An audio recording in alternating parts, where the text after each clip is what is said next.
بسم اللہ الرحمن الرحیم۔ سعد انصاری ایڈوکیٹ کور ممبر جموں کشمیر جوائنٹ عوامی ایکشن کمیٹی۔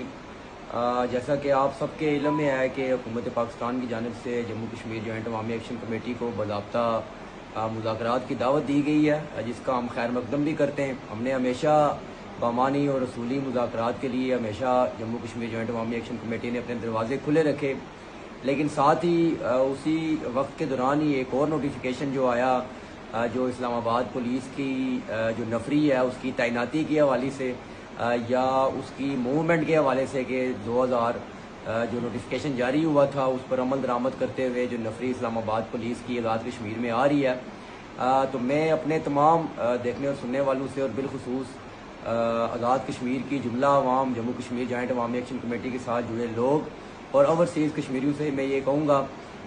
کہ اس میں بالکل بھی کوئی پریشانی یا گھبرانے کی بات نہیں ہے۔ جیسا کہ میں نے کہا کہ ہم نے ہمیشہ مذاکرات کو ویلکم کیا، ہم بیٹھیں گے مذاکرات کے اندر، اور اگر یہ مذاکرات بامانی، اصولی اور عمل درآمد کے حوالے سے ہوتے ہیں تو تمام چیزیں عوام کے سامنے آئیں گی۔ تو میں اپنی عوام الناس سے یہ گزارش کروں گا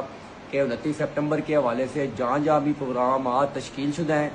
وہ پروگرامات بھرپور طریقے سے کیے جائیں، اور انشاءاللہ ہم جو کوئی بھی بات ہوگی وہ نہ کسی بند کمرے میں فیصلہ ہوگا اور نہ ہی کوئی بند کمرے کی سیاست۔ جموں کشمیر جوائنٹ عوامی ایکشن کمیٹی کا منشور ہے، ہمارے تمام فیصلے، تمام عمل عوام کے سامنے ہیں۔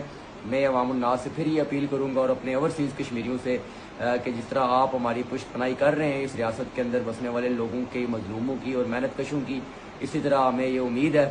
کہ اس تحریک کو انشاءاللہ ہم اپنے چارٹر آف ڈیمانڈ پر عمل درآمد تک یہ موومنٹ جو ہے وہ جاری رہے گی۔ شکریہ۔